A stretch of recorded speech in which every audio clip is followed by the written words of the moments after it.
Very good evening to good evening. Woo, let me get with the time. Maybe I need another cup of coffee. All right. Good morning to everyone this morning. So glad to have you here in the auditorium at Market Street Church of Christ for our Bible study. We are studying through the book of Leviticus for this quarter, making good headway. So we're going to pick up where we left off. If you want to open your Bibles to the book of Leviticus, we're going to pick up in chapter 19. Chapter 19 of the book of Leviticus. Many people, when they think of Leviticus and they start reading all these laws or start reading about the sacrifices, their eyes roll back in their head and their head goes back. I think it's kind of boring, but as you have hopefully seen in this class, there's a whole lot more to Leviticus than people realize. As I like to call it, it is the gospel of the Old Testament, because so much of what we learn from the book of Leviticus is applied to what we know and what we believe in Christianity. And so all of the different things that Jesus taught, and you're going to see some more of that this morning, come from the book of Leviticus and those laws. So when we get to chapter 19, first and foremost, I need to understand that chapters 18 through 20 are one unit. And you'll see why, because at the beginning of chapter 18, it talks a lot about various laws concerning sexual immorality. When we get to chapter 20, you're going to see that same thing continued. These are laws that are now dealing with the individual. God started out in Leviticus chapters 1 through 7 talking about those sacrifices, that He is a holy God, and if you want to approach a holy God, these are the things you need to do in regards to the tabernacle and how to use the tabernacle and what it's for. So if you want to have your sins forgiven, if you want to give thanksgiving, if you want to worship God, this is how you do it. And then he spent the next chapters, 8 through 10, talking about what the priest's jobs are in regards to those sacrifices and using the tabernacle. And then whenever we get to chapters 11 through 17, he dealt with the nation. Okay, you people as a nation, the nation of Israel, this is what I expect of you if you want to approach and be connected to and have a relationship with a holy God. Now we get to chapter 18 and the rest of the book, really, and he's now getting into the individual. You personally, what you need to do if you want to be consecrated, if you want to be sanctified. Remember what he said in chapter 11, "Be ye holy, for I am holy." How does one become holy? Well, now you're about to find out. He's about to give you lots and lots of reasons why and how you can be sanctified, how you can be holy. This is talking to his people, but don't think of it as God's just talking to Israel. This has nothing to do with me. You're going to find out here in a few minutes, there's a whole lot of toe stepping going on. He's going to be stepping on our toes because the principles are still there and still apply to us. That's why, again, we call it the gospel of the Old Testament, because a lot of these principles are brought over, or better said, not really brought over because we're not Jews. They are repeated. Jesus repeats the things that are in this law as applying to us in His kingdom. All right, having said all that, let's begin in chapter 19. He says, "Speak to all the congregation of the children of Israel and say to them, you shall be holy, for I, the Lord your God, am holy." So that's what we've been saying. God is separate from mankind and all of creation. That's what holy means, to be separated, set apart. He is separate from all. So this is how you can be holy. And he starts, verse 3, "Every one of you shall revere his mother and his father and keep my Sabbaths. I am the Lord your God." Does that sound familiar? Does that verse sound familiar, like you've heard it in another book somewhere? Do this. Yes, it's part of the Ten Commandments, right? This is that fifth commandment and the sixth commandment where God in the Ten Commandments has said, you honor your mother and your father, and then keep the Sabbath, for it is holy, those Ten Commandments. So he is repeating it, but what's going to happen here is he's going to start giving a lot more detail of what that means and what the penalties are for not doing that. So then he goes on and he repeats what would be the second commandment of the Ten Commandments in verse 4. Do not turn to idols, nor make for yourselves molded gods. I am the Lord your God. I don't know if you've ever looked up the word idol. Many of you have digital Bibles, and a lot of times on those digital Bibles you can get what's known as the Strong's words. Y'all know what I'm talking about? Okay. So you can get certain Bibles, for example, the King James, you can get the King James just by itself, or you can get the King James with the Strong's numbers attached to the words. It's a very useful tool. And what you do is you tap on that number for idols right there in that verse, and you're going to get a definition. And the definition is nothing. That's what the word idol means. Nothing. Isn't that revealing as to what God's saying? He's saying basically, do not turn to those nothings, those things that are worthless. They have zero value. Why are they worthless? Why are they nothing? Why do they have zero value? Because they're not part of God's plan. Number one, they're not part of God's plan. That's good. What else? Man-made. One of the best commentaries you'll find on the folly of idolatry is in Isaiah chapter 44. When he says, if I can paraphrase, this is the way I see Isaiah saying it. Like, I don't know what's wrong with you people. You're so weird. It's like you go out and you chop wood all day and you work, and then you take a piece of that wood and you carve it into this little figure thing, and then you bow down and pray to it. Did you not just chop it down yourself? Did you not just make that? Why are you giving your reverence to that instead of God above who created you? That's Troy's paraphrase. That's Troy's version of Isaiah 44. And it just makes no sense. Yes, Paul? He's saying that these idols are nothing as contrasted to what he told Moses his name was. They're nothing, but I am. I am. Nothing, I exist. Yeah. I am real, but they're not. Yeah, that's a great point. Great point. All right. So then he goes on. He says, if you offer a sacrifice of peace offering to the Lord, you shall offer it of your own free will. He is repeating some things that he said at the beginning of the book of Leviticus. What do we learn from that? You shall offer it of your own free will. What does God want from you? Your heart. That's exactly right. He doesn't want mindless ritual. So here's a question. Does that still apply to us today in the church? It is real easy, if you, like me, I grew up in the church, even though I fell away, I still grew up in the church, and I understand what it means to come in on Sunday morning at 9 o'clock and sit in the same pew and pick up the same Bible and sing the same songs, and what am I doing? Just going through the motions. God doesn't want that. Well, he does. Let me rephrase that. God does want that from us. He wants us to be here. He wants us to worship. He wants us to do all those things, but he wants us what? Engaged. He wants our heart. He wants you. He wants you to be in the moment. Think of it this way. Whenever you're talking to a loved one, have you ever done this? Have you ever had someone that you care about, someone that you love, and you're talking to them and they're just not there? I mean, they're there physically, but they're not listening. They're not really paying attention. They're off somewhere else. Have y'all ever experienced that?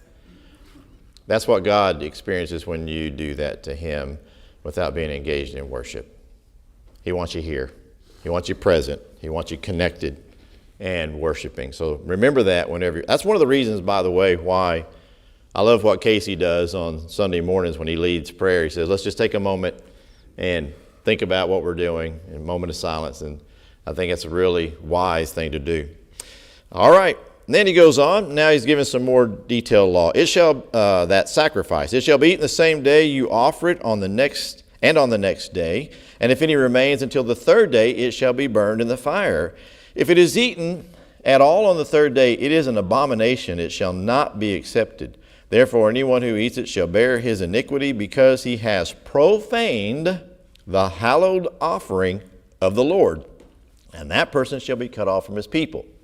So God has given specific things that he wants, that he demands. One of those things is, if you're going to bring that peace offering to the tabernacle, which is by your own free will, then you do that. It'll be accepted. And then as part of it, this shows you now some little bit more detail of what we learned back in those passages, that some of that you get to take with you and you can eat, especially the priests. Now they can eat that, but you got to eat it then or no later than the next day.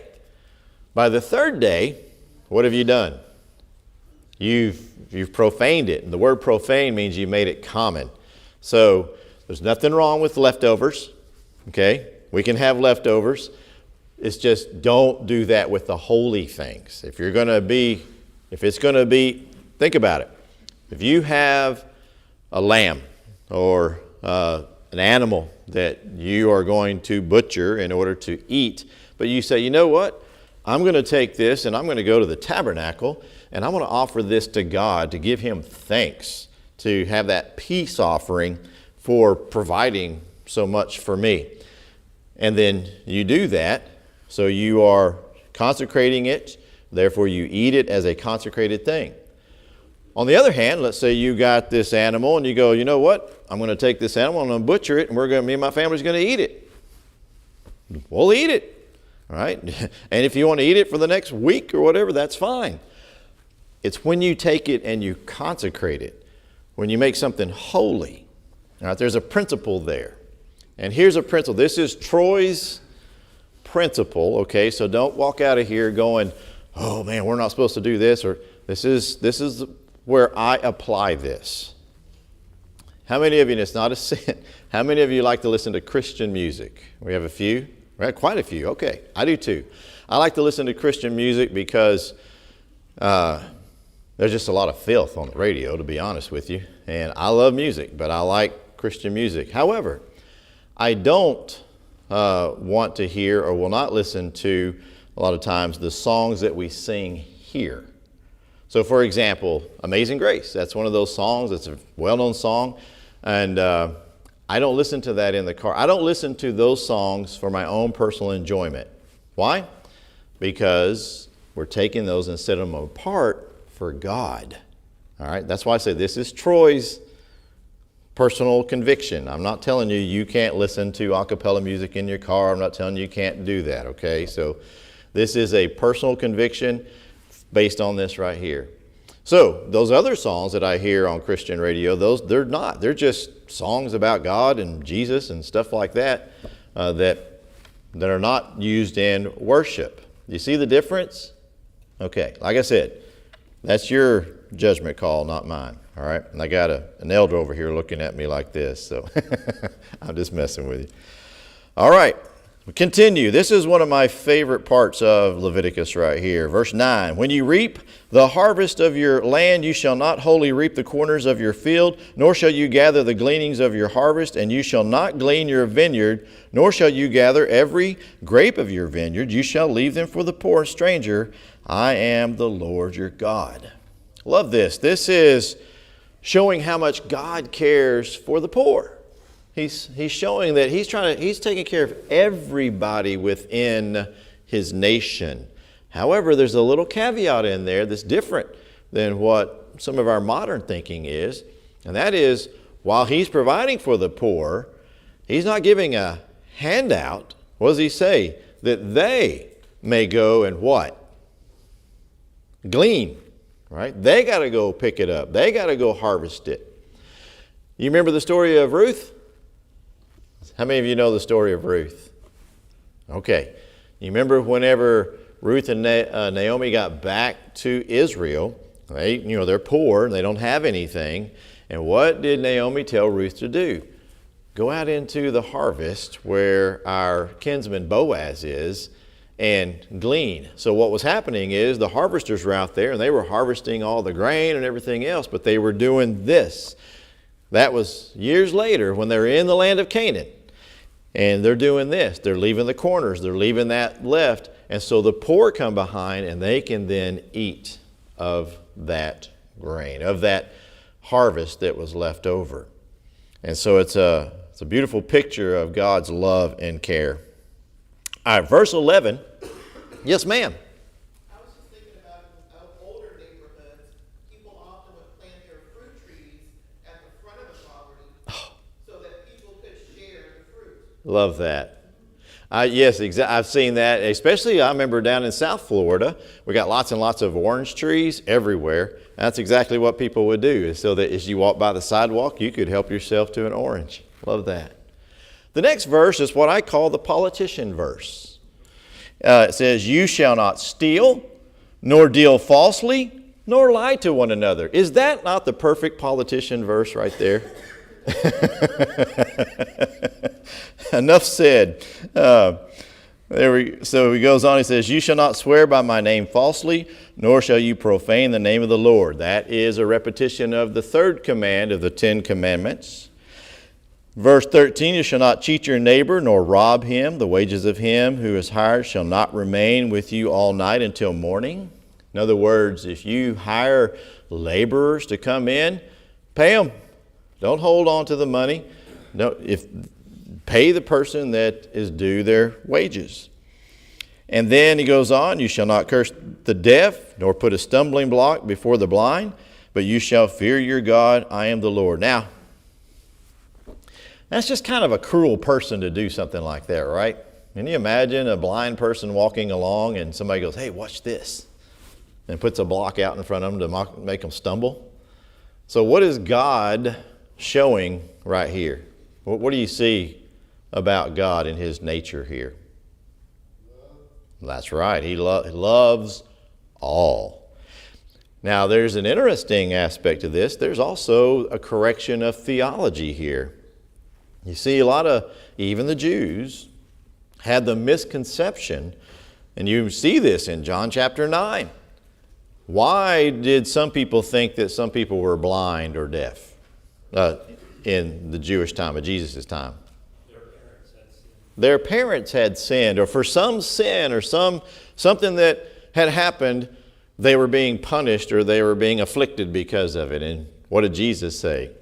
That's not the reason why. And that's exactly what's happening right here. He's saying, "You shall not curse the deaf nor the blind." God is saying this is a human condition.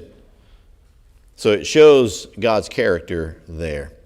"You shall do no injustice in judgment. You shall not be partial to the poor, nor honor the person of the mighty. In righteousness you shall judge your neighbor." Listen to it again. In righteousness you shall judge your neighbor. Does that sound familiar? Sure. John chapter 7. John 7:24. So therefore, not only does Jesus say it in the Old Testament, but here it is in the New Testament. Wow. Come on, tongue. Not only does Jesus say it in the New Testament, but here it is in the Old Testament. So nobody can say, "Don't you judge me." When people say that, "Who are you to judge? Don't you judge me." Well, according to this, I can judge you by righteousness. Now, what does that mean? How do you judge somebody in righteousness? You know the Word of God, you see how they're living, and so you know the results. That's right. Well, let me ask you this question. How does a police officer make a judgment call if someone is committing a crime or not? The same way. They know the law. They have a measurement that they are going by. How can an architect or a general contractor know how big something's supposed to be? They have blueprints. They have a measurement by which they go by. Well, that's exactly what Jesus is saying. Judge by righteous judgment. Therefore, if I see someone who is living in sin, and I can go, it's right here, what is that? Righteous judgment. Make sense? Now, whenever he says in other parts, he says, don't judge, that we should not be judged, he's talking about preconceived or basically judging something not based on anything else but your personal thoughts and perception. That's what he's talking about, and that we shouldn't do. Any thoughts, comments up to this point? Okay. We continue. I'm going to go a little bit faster now. So he says, you shall not go about as a talebearer. Basically, don't be a gossip. That is one who goes around and says injurious things about someone else. Let me give you a quick differentiation between gossip and concern. All right?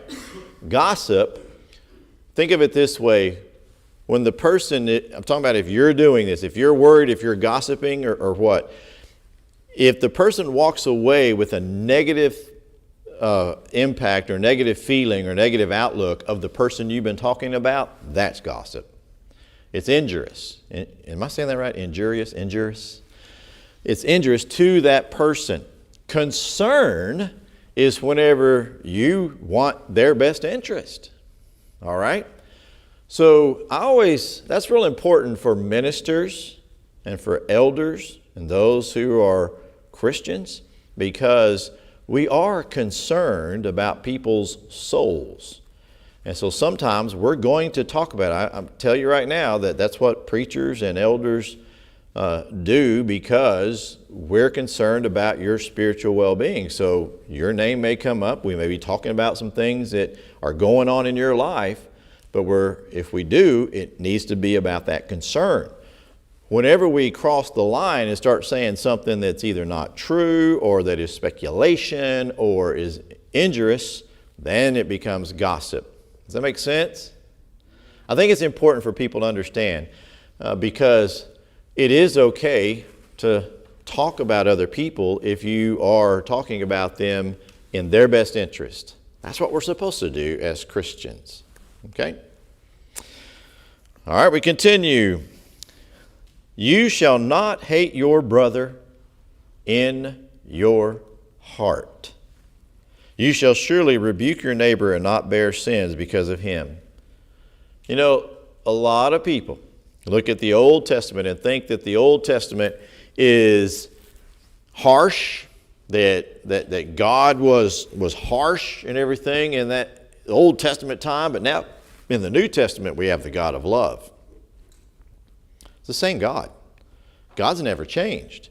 And here's proof right here that people from old times have not understood this idea, you shall not hate your brother. What is he talking about? From where? In the heart. Now think about this. In the Sermon on the Mount, do you remember what Jesus said in Matthew chapter 5? You've heard it said, but I say. What but I say always turn to or point to? The heart. Remember what he said about adultery?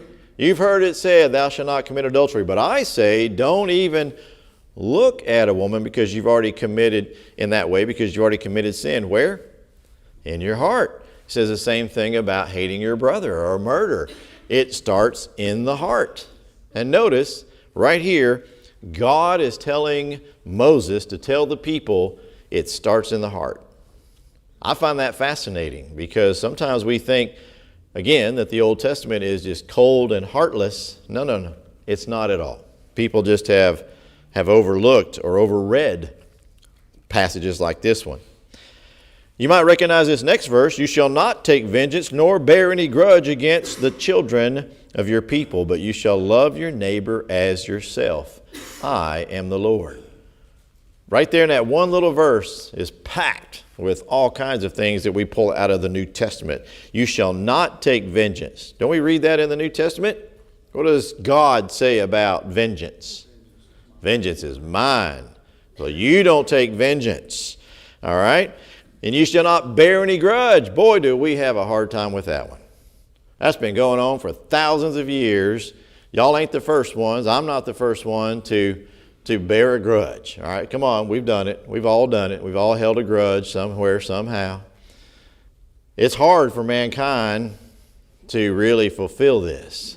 But what's the remedy for it? He continues, and does this not sound familiar? You shall love your neighbor as yourself.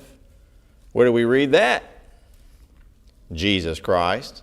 Matthew chapter 22, Mark chapter 12. You shall love God with all your heart, soul, mind, and strength. And you shall what? This verse right here. Love your neighbor as yourself. Now, it's not saying that first you love yourself, and then it's saying that, look, you care about yourself. Well, extend that to your neighbor. Here's another interesting little part that's attached to this. The Jews had this law, and yet they had a very narrow view of who their neighbor was. You remember that story? Luke chapter 10, whenever a lawyer of all people, comes up. Now, a lawyer, by the way, is one who wrote the law. It was a scribe. They're the ones who wrote these things down. They understood, they knew the law of God. And they were trying to test Jesus. And they said, Jesus said, what's the law? And he repeated that back. You love your neighbors yourself. Or Jesus said that. And then he goes, well, who's my neighbor? What do you mean, who's your neighbor? Who's your neighbor, y'all? Everybody. The person sitting next to you here in the auditorium, the person who lives next to you in your home, the person who lives in the next neighborhood, the person in the next town, in the next state, in the next country is your neighbor. And you are to love them as yourself. So very important. All right. Any comments, thoughts? All right, so he continues, you shall keep my statutes, you shall not let your livestock breed with another kind, you shall not sow your field with mixed seed, nor shall you your garment of mixed linen and wool come upon. Wait a minute. Oh man, what's going on here? Why is this important? Why do you think God's given this law? Huh? It's a good thought. Remember what we said at the beginning. If you want to be what? Holy. You want to be separate. I'm going to show you what it means to be holy. You need to separate yourself from worldly things. This right here is a pagan practice back in that time. Apparently that was something that was happening in the land of Canaan, where they were mixing breeds and they were mixing seed, and they were also making their garments of mixed and everything else. It was a characteristic of the Canaanites and of the pagans. And God is saying, don't do that. You're going to be different. And here's how we know that. Jump down with me. We'll come back in just a second. Jump down with me to verse 27. It's the same thing. You shall not shave around the sides of your head, nor shall you disfigure the edges of your beard. You shall not make any cuttings in your flesh for the dead, nor tattoo any marks on you. I am the Lord your God. And then to really put a big old exclamation mark on that phrase, he goes on, verse 29, do not prostitute your daughter. What? To cause her to be a harlot, lest the land fall into harlotry and the land become full of wickedness. All of these things right here are pagan practices. And so if you look back in history, you can even see it in some of the depictions on the carvings and stuff like that. The Babylonians, the Egyptians, all of them. Think about it. Do the Egyptians, do they shape their hair and their beards and stuff in strange ways? Yeah. Way different than what even we do, right? And then same way with all the other nations. That was a distinction about them, as well as the cutting of flesh.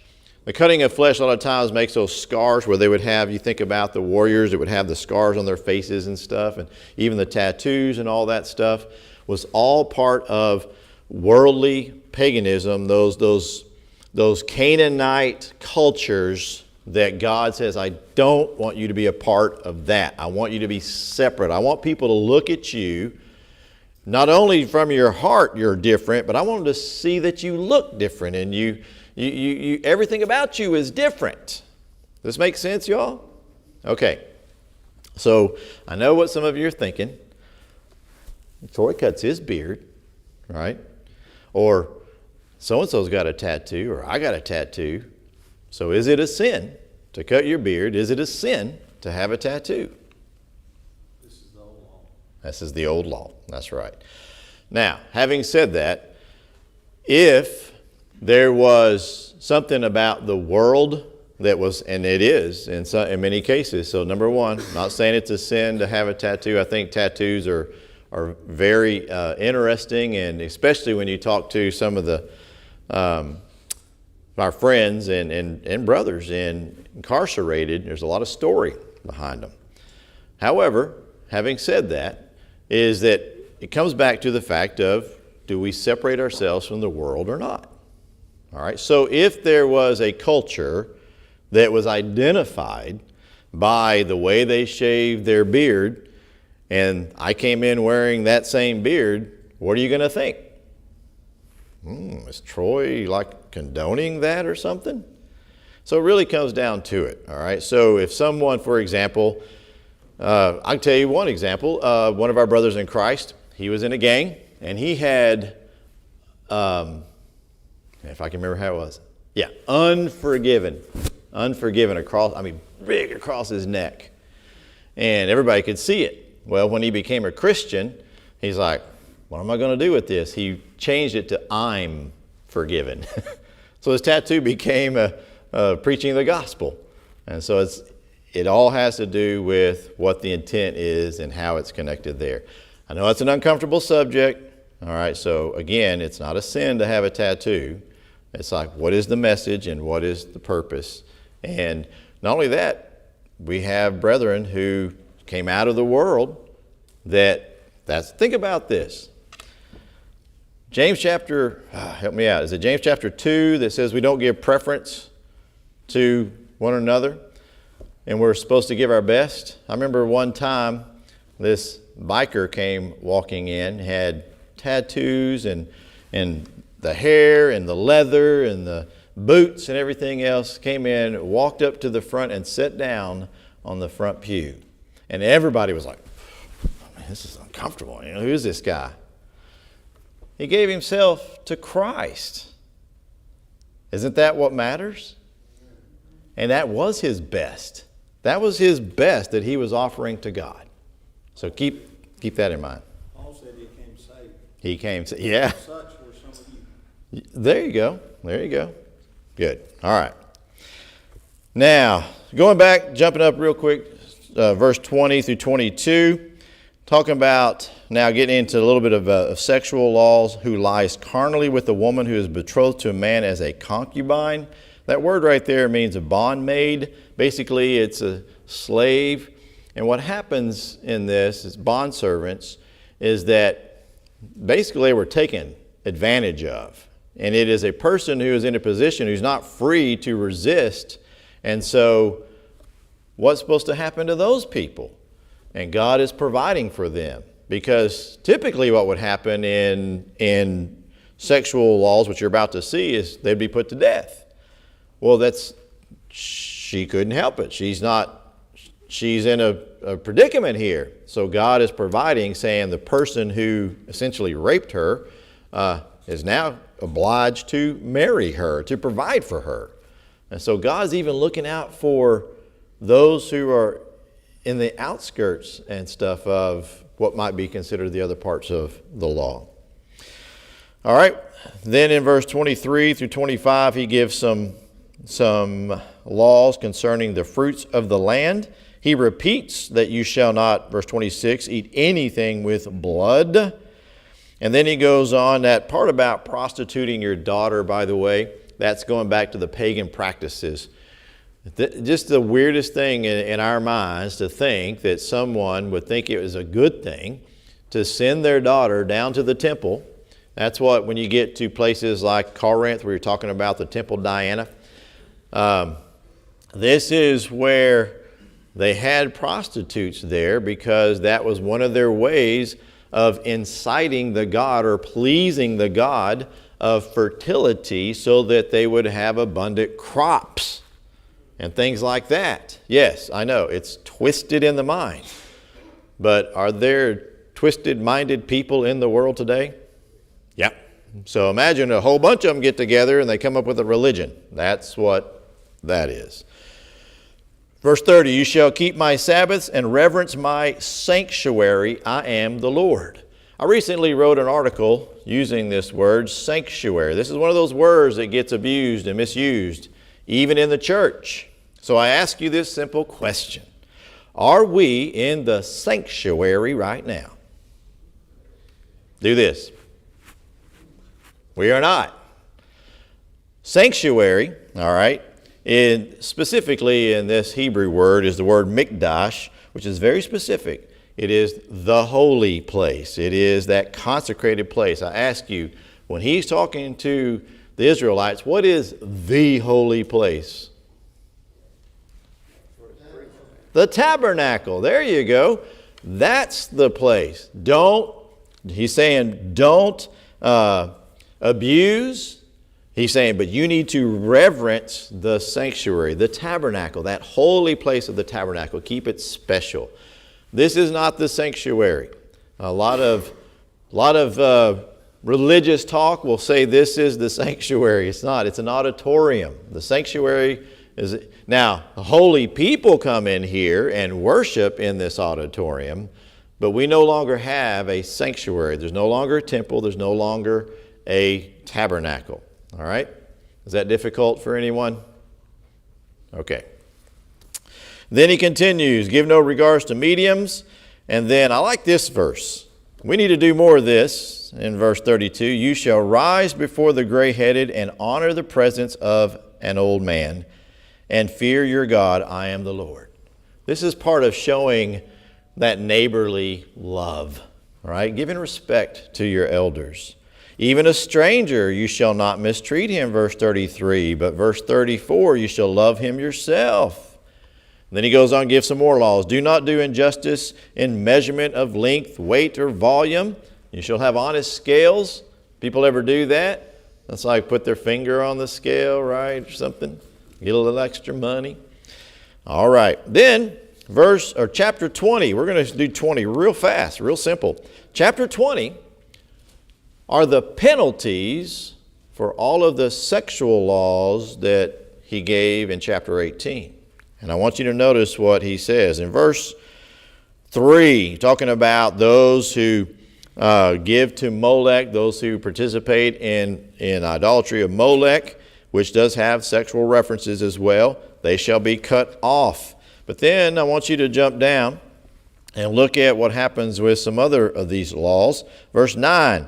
Anyone who curses his father and mother shall surely be put to death. Whew. I'm glad this law is not still in effect, because I'd be dead. Because I made that foolish mistake whenever I was a young man. So, that's pretty serious, isn't it? Verse 10, whoever commits adultery, look at the end of the verse, put to death. Whew. All right. Verse 11, lies with the father's wife, at the end, put to death. Verse 12, lies with the daughter-in-law, put to death. 13, lies with the male, put to death. 14 is really intense. If you marry a woman and her mother, that's weird, and it is wicked, and they shall be burned with fire. Verse 15, you mate with an animal, put to death. Same verse 16, over and over and over, you see this put to death. And then he continues down a little bit further. They'll be cut off, they'll be cut off, they'll be cut off, they'll bear their guilt, they'll bear their sin, they shall be childless, and so forth. And the whole point of all this is verse 23. You shall not walk in the statutes of the nation in which I am casting you out before, for they commit all these things, and therefore I abhor them. Two things. It's interesting that, number one, this is capital punishment, but it's interesting, Israel didn't really, this death penalty wasn't carried out that much in Israel. Not because they ignored the law, but because it was effective. Make sense? If you have a law and God means what he says what he means and he means what he says, are you going to commit that law? I don't want to die, right? So that's why it wasn't carried out that much. But unfortunately, what happens? By the time we get to the prophets in the Old Testament, Israel started doing the very things that he said not to do. He says, don't do the things that they do in Canaan. These are the things they do in Canaan. All these horrendous sins, all these sexual sins, that's what they do in Canaan. Guess what they were doing by the time they were carried off into captivity? And that's why they were carried off into captivity. And when they came back from captivity, you don't have this problem anymore. Interesting, isn't it? And then you get verse 24, everything I've been saying to you this morning. But I have said to you, you shall inherit their land, and I will give it to you to possess, in a land flowing with milk and honey. I am the Lord your God, who separated you from the peoples. You know, that's interesting. These laws weren't given just so that Israel may possess the land. These laws were given so that God could possess Israel. He says, I want to be your God, and you will be my people. But for you to be my people, you need to be consecrated. You need to be holy. And this is how you do it. You separate from all those things. Isn't that interesting? Verse 26, and you shall be holy to me, for I am the Lord, am holy, and have separated you from the peoples, that you should be mine. How do we individually become closer to God? How can we be accepted to God, approach a holy God? By fulfilling these laws that He's given us. And they're not difficult. Is it difficult to not get involved in sexual immorality? No, just don't do it. Be like Joseph, run away. Is it difficult to not lie? No. Is it difficult to not steal? No. Are any of these things difficult? No. That's why Jesus said these things are not burdensome. No, his yoke is not difficult. Thoughts, comments? Do you see why Leviticus is called the gospel of the Old Testament? I hope so. Thank you so much for your kind attention. We're going to take a short break and prepare for our worship.